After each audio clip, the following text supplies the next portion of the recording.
बिस्मिल्लाहिर्रहमानिर्रहीम अस्सलाम वालेकुम। लास्ट क्लास में हमने देखा था कि किस तरीके से कंटेनर के अंदर हम बॉर्डर और शेडो वगैरह देते हैं, जैसे ये हमने दिया हुआ है। और हमने जो ये देखा था कि वर्टिकल स्क्रॉल और हॉरिजॉन्टल स्क्रॉल जो है वो किस तरीके से काम करता है। और इसके अलावा जो है उससे पहले जो है हम देख चुके थे जो स्क्रॉल करना है वो सारी चीज़ें, जो छोटी छोटी जो डिज़ाइनिंग से, ये यूआई से रिलेटेड जो चीज़ें थी वो हम देख चुके हैं।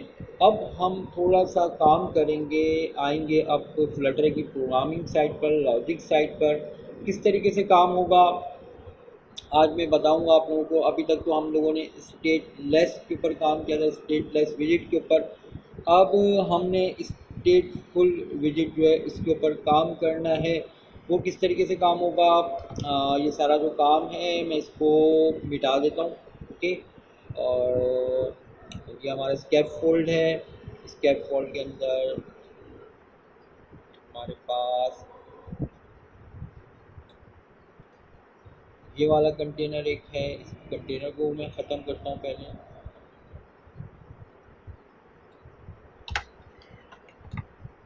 हमारा ऊपर वाला कंटेनर गया। अब हम ये रेड वाला कंटेनर इसको टाइप कर देते हैं,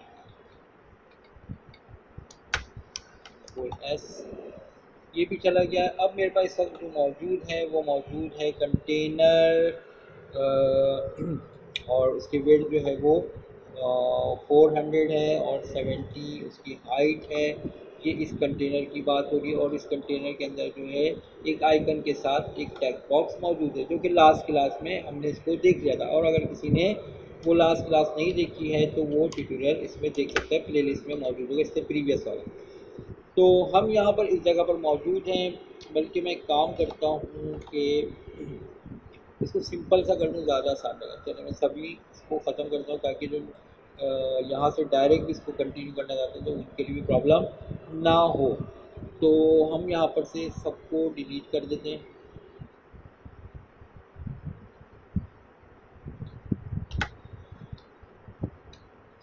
हमारे पास ये कॉलम है, स्कैप फोल्ड की क्लास है। सबसे पहले रिटर्न मटेरियल होता है, मटेरियल का होम हमने स्कैप फोल्ड कर दिया, जिसकी बॉडी में एक कॉलम है। कॉलम के अंदर चिल्ड्रंस आएंगे। चिल्ड्रंस में हमने यहाँ पर एक टेक्स्ट फील्ड ले लिया। टेक्स्ट फील्ड हमारी ब्लैंक है। और यहाँ पर एक मैं एलिवेटेड बटन भी ले लेता हूँ। एलिवेटेड बटन हम छोड़ देते हैं, फिर कंट्रोल एस करते हैं। ये हमारे पास आ गई टेक्स्ट फील्ड। अब इसमें जो यूज़र इनपुट कर रहा है वो हमें गेट करना है। और वो गेट करने के बाद जो है वो हम इसको डिस्प्ले करा सकें, तो वो काम कैसे होगा ये हमें देखना है। तो उसके लिए मैं क्या करता हूँ, एक टेक्स्ट ले लेता हूँ। और टेक्स्ट में जो है मैं वेरिएबल पास कर देता हूँ str1। ये str1 जो है एक मेरा वेरिएबल है, मेरा खुद का वेरिएबल है, जो कि डिक्लेयर नहीं हुआ तो एरर आ रहा है। डिक्लेयर कैसे होगा, डिक्लेयर मुझे करना है। अच्छा मुझे पता है, मैं यहाँ पर भी इसको डिक्लेयर, रिटर्न के अंदर तो डिक्लेयर नहीं हो सकता। ठीक है, मैं यहाँ पर अगर स्ट्रिंग लिखता हूँ str1 इक्वल टू, तो रिटर्न के अंदर आप कुछ भी दिखा सकते हैं जब तक से आप किसी इवेंट के फंक्शन में ना हो। तो उस वक्त तक आप रिटर्न के अंदर कोई काम नहीं कर सकते, कोई डिक्लेरेशन वेरिएबल की नहीं कर सकते। वजह क्या है, वजह ये है कि आप इस रिटर्न जो है वो खुद एक स्टेटमेंट है जो यहाँ से शुरू हो रही है लाइन नंबर 14 से, और लाइन नंबर 28 यहाँ पर ख़त्म हो रही है। इस वजह से आप देख भी सकते हैं कि यहाँ पर बीच में कहीं सेमीकोलन नहीं आ रहा। तो हमें ये डिक्लेयर करना होगा। अच्छा हम बिल्ड के अंदर भी नहीं करेंगे, बिल्ड के अंदर तो हम डिक्लेयर कर सकते हैं, कोई मसला नहीं, लेकिन हम बिल्ड के अंदर नहीं करेंगे। क्योंकि बिल्ड के अंदर हम इस वजह से नहीं करेंगे कि हमारा जो ये वेरिएबल जो है वो ग्लोबली कॉल किया जा सके, हम इसको आगे भी इस्तेमाल करना चाहते हैं। तो इस वजह से मैं क्या करूँगा, क्लास के अंदर इसको डिक्लेयर कर दूँगा। जो क्लास का हदूद शुरू हो रही है यहाँ से लाइन नंबर 9 से, उसके बाद से मैंने एक स्ट्रिंग वेरिएबल को डिक्लेयर कर दिया है बिल्ड से ऊपर। उसका नाम है str1। इसके अंदर मैं कहता हूँ हेलो IHI, या मैं सिर्फ ओनली IHI देता हूँ। ठीक है, और ये IHI मौजूद है str1 के अंदर।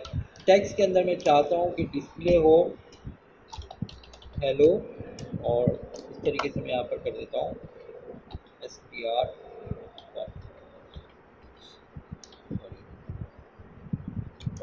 $str1। तो यहाँ पर क्या होगा, हेलो के साथ जो है str1 की वैल्यू आ जाएगी। कंट्रोल एस किया तो यह वापस आ रहा है हेलो, और कंट्रोल एस रीलोड करना पड़ेगा, क्योंकि रीलोड हमें इस वजह से करना पड़ रहा है कि डिक्लेयर होने के बाद जो है ये रीलोड हुआ था, लेकिन जब अगर मैं इसकी वैल्यू चेंज कर रहा हूँ तो यहाँ पर ये असर नहीं हो रहा। जो फर्स्ट टाइम था वो हो गया, उसकी वजह ये कि ये जो हमारी क्लास है ये स्टेटलेस है। स्टेटलेस का मतलब ये होता है कि अगर आपका वेरिएबल वैल्यू चेंज करेगा तो आपका जो रिटर्न है वो अपनी पोजीशन नहीं बदलेगा, वो जो पहले हाथ रीलोड नहीं हुआ, जो समझने को रीलोड नहीं होगा।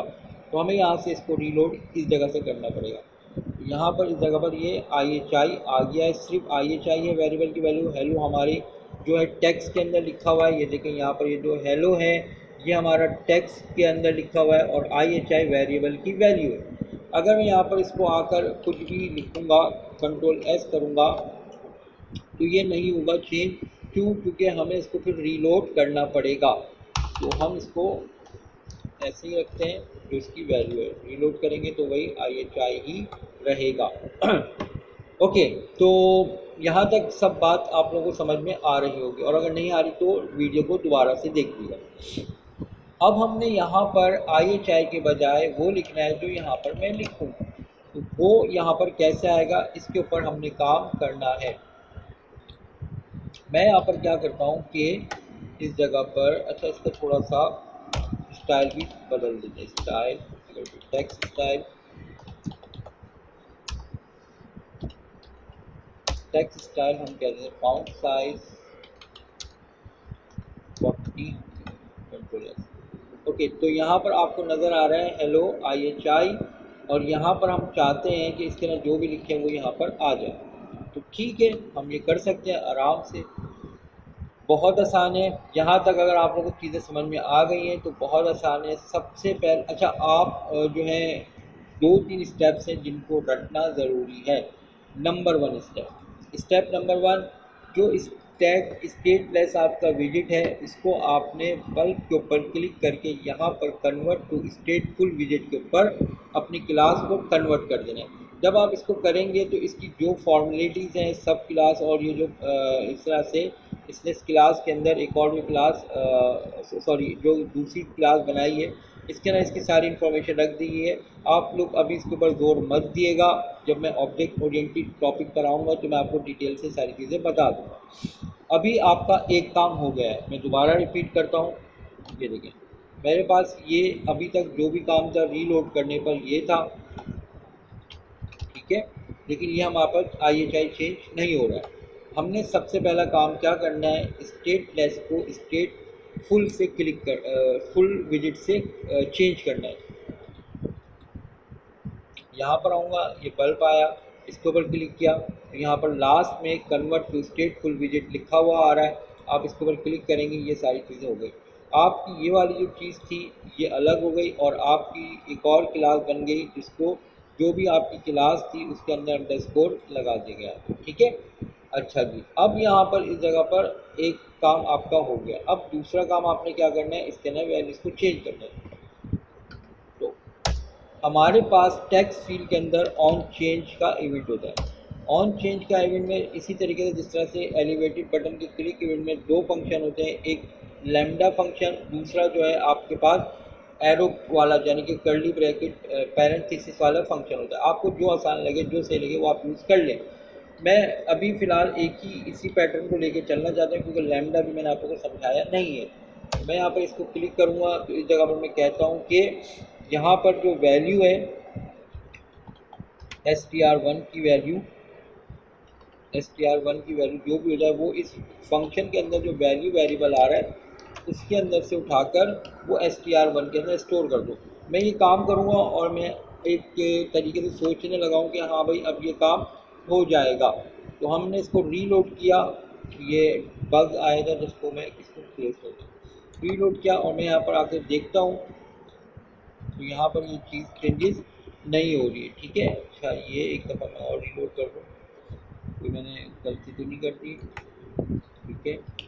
देखिए, तो मेरा अभी तक जो भी काम था वो ओके था, मैं समझ रहा था ये चेंज हो जाएगा, तो ये चेंज नहीं होगा।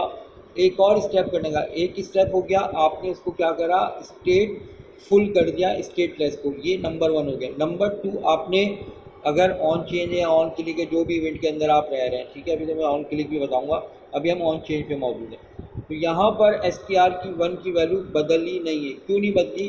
क्योंकि आपने एक काम करना है, यहाँ पर सेट स्टेट का मेथड कॉल करना है। बस आप सेट ST लिखेंगे तो सब कुछ इसकी जो चीज़ें हैं वो खुद ब खुद ही लिखी हुई आ जाएंगी। आप इस पर या तो क्लिक कर दें या इंटर कर दें, सही है। और बाकी आगे आप खुद से पूरा लिखने की ज़रूरत नहीं है। आप खुद से लिखने की कोशिश करेंगे, ब्रैकेट कम ज़्यादा होंगे, आपको प्रॉब्लम होगी, सेमी कॉलन खा जाएंगे, इस तरह की चीज़ें मसला करेंगे। तो बस सेट लिखेंगे, सेट लिखने के बाद सेट स्टेट इस तरीके से लिखा हुआ आ जाए तो आप या तो एंटर कर दें या फिर आप क्लिक कर दें। तो ये देखेंगे इसकी ये पूरा इसका जो प्रोटोकॉल था वो इसने लिख दिया, सेट स्टेट का एस कैपिटल, स्टेट का एस कैपिटल है, फिर एक ये ब्रैकेट आया, ये फंक्शन यहाँ पे ख़त्म हुआ। इसके अंदर इसने ये वाला फंक्शन जो है डिक्लेयर करने वाला वो यहाँ पर बना दिया। सेट स्टेट के अंदर आपका सेमी कॉलन आ रहा है। सेमी कॉलन आने का मतलब ये कि अब आप इसके अंदर स्ट्रक्चर प्रोग्रामिंग कर सकते हैं, फॉर का लूप चलाएं, इफ़ की कंडीशन लगाएं, वेरिएबल डिक्लेयर करें, जो भी आपको करना है वो आप यहाँ पर कर सकते हैं।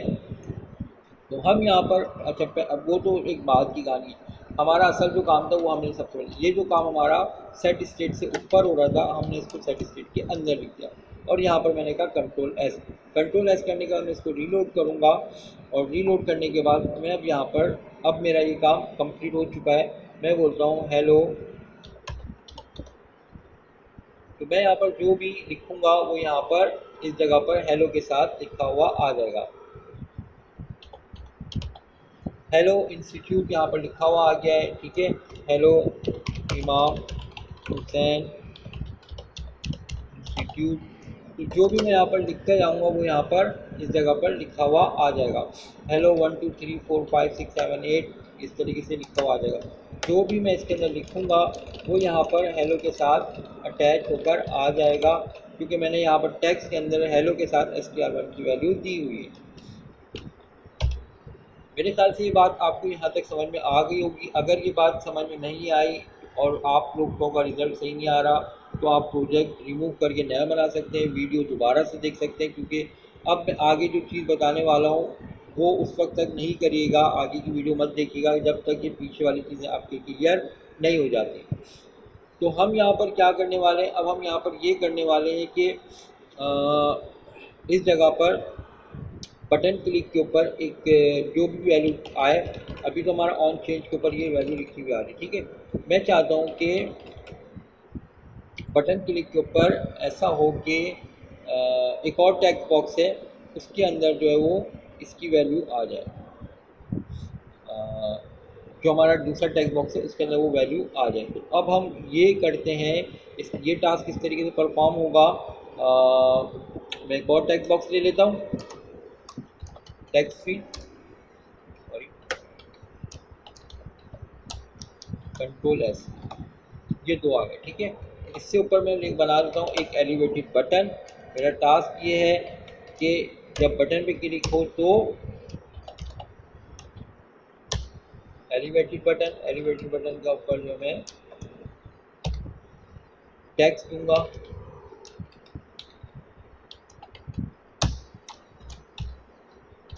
सबमिट लिख देता हूँ उसके ऊपर, और यहाँ पर मैं कॉल करूँगा फंक्शन ये वाला कंट्रोल एस।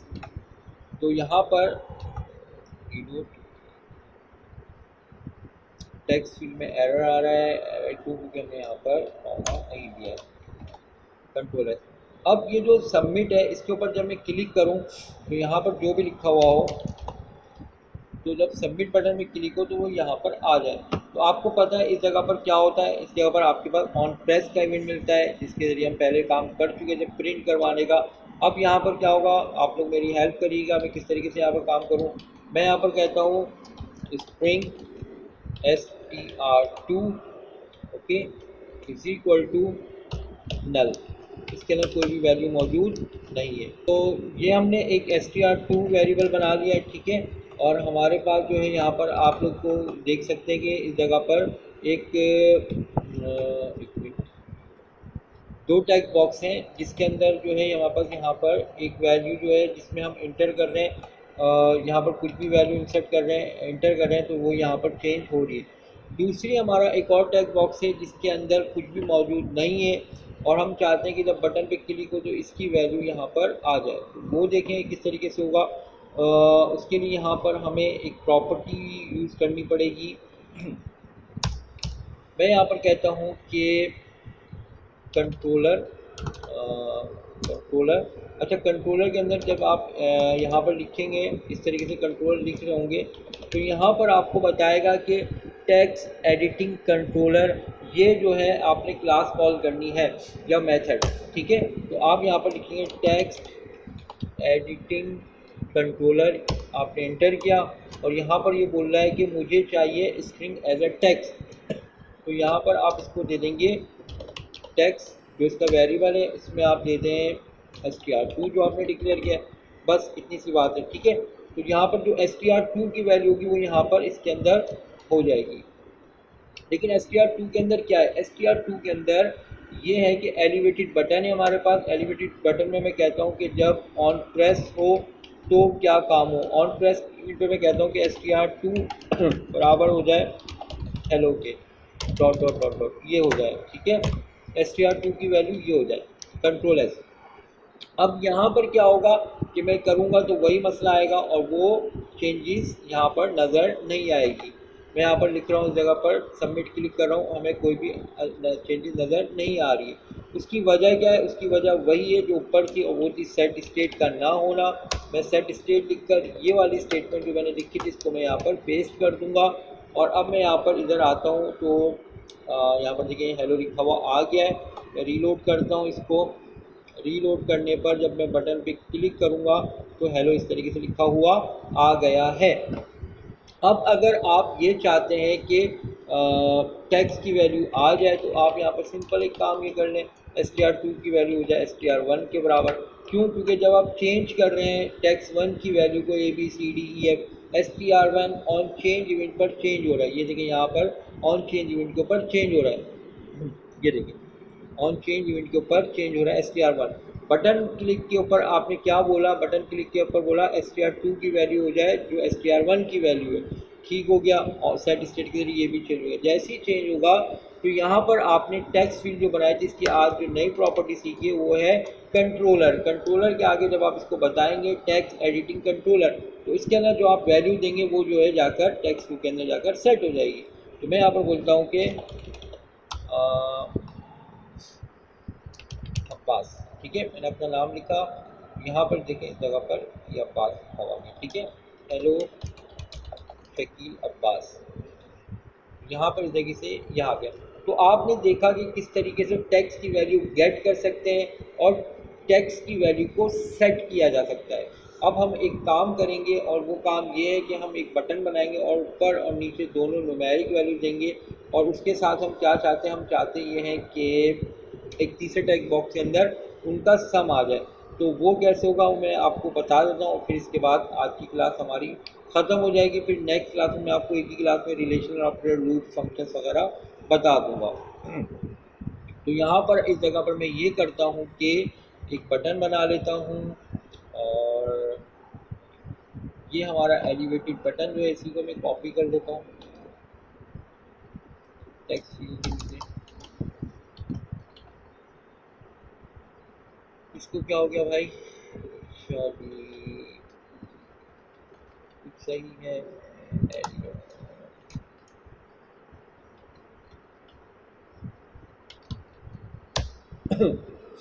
टेक्स्ट भी खत्म हुआ, ये एलिवेटेड बटन हमारा कहाँ खत्म हो रहा है, अच्छा यहाँ पर खत्म हो रहा है, हमने गलत किया हुआ।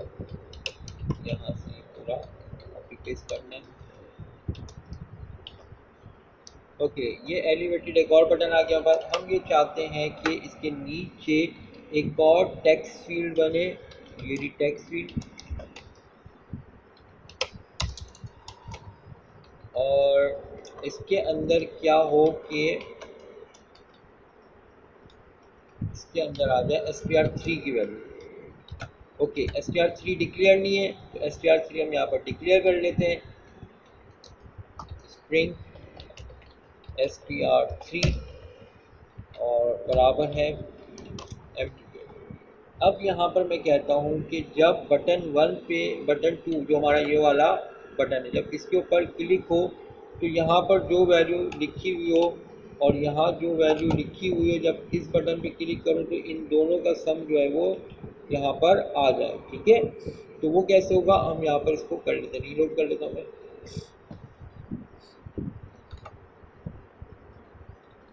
ठीक है, तो हम यहाँ पर किस तरीके से करेंगे, हम यहाँ पर str ये इधर लिखेंगे 1 और इसको हम कह देते हैं कि जब स्पीड चेंज हो तो ये ऑन चेंज इवेंट पे हम इसको भी कर लेते हैं, ऑन चेंज इवेंट हम इसको भी कर लेते हैं। हम यहाँ पर कहते हैं कि टेक्स्ट 1 हमारा था ऑन चेंज इवेंट, इसको कॉपी कर लेता हूँ मैं, कंट्रोल सी। टेक्स्ट फील्ड के अंदर हमारा ये ऑन चेंज इवेंट था, ये नीचे तक जा रहा है, ये रहा। तो हम टेक्स्ट 2 के अंदर भी ऑन चेंज इवेंट ले आते हैं और ये वाला मैं इसको फिलहाल कमिट डाउन कर देता हूँ और मैं इस जगह पर कहता हूँ कि भाई str2 साहब आपकी वैल्यू हो जाए, जो टेक्स्ट 2 में चेंज हो रहा है वो str2 की वैल्यू हो जाए। बटन जो है हमारा ये वाला, जो हमारा दूसरा वाला बटन है, उसके ऊपर मैं कहता हूँ कि str3 साहब आप क्या हैं, आप हैं int डॉट पार्स, क्योंकि int डॉट पार्स जो है इसका मतलब क्या होता है कि स्ट्रिंग से इंटीजर में कन्वर्ट होगा। क्या कन्वर्ट हो, str1 साहब आप हो जाए। ओके, चलो जी हो गए। और यहाँ पर मैं कहता हूँ कि str2 साहब आप भी चेंज हो जाए। और यहाँ पर आ रहा है एरर, क्यों आ रहा है, ओके क्यों आ रहा है, क्योंकि ये आपने स्ट्रिंग को इंटीजर में कन्वर्ट किया, इस स्ट्रिंग को भी इंटीजर में कन्वर्ट किया, अब दोनों का आउटपुट आ गया आपके पास इंटीजर की शक्ल में।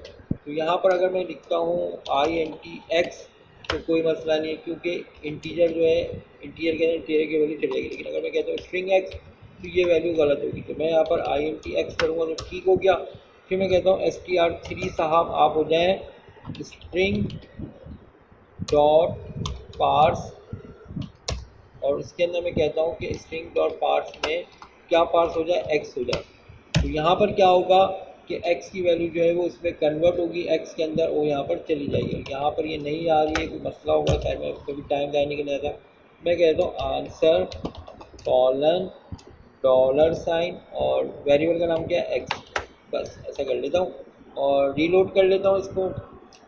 रीलोड करने पर मेरे पास यहाँ पर मैं लिखा 23, यहाँ पर लिखा 32, सबमिट भी करना क्लिक किया तो आंसर आ गया 55। यहाँ पर मैं 321 के ऊपर लिखा तो आंसर आ गया 344। तो आपने देखा कि आज की क्लास में किस तरीके से हमने स्टेट फुल विजिट के ज़रिए और सेट स्टेट के ज़रिए किस तरीके से इसकी वैल्यू गेट की और गेट करने के बाद इसमें सेट कराई, इसमें भी हमने सेट करा दी। उसके अलावा जो है हमने देखा कि किस तरीके से इसकी वैल्यू गेट की एज अ स्ट्रिंग और हमने उसको नंबर में कन्वर्ट करके यहाँ पर आंसर भी गेट कर लिया। तो अभी तक के लिए इतना ही, खुदा हाफिज़।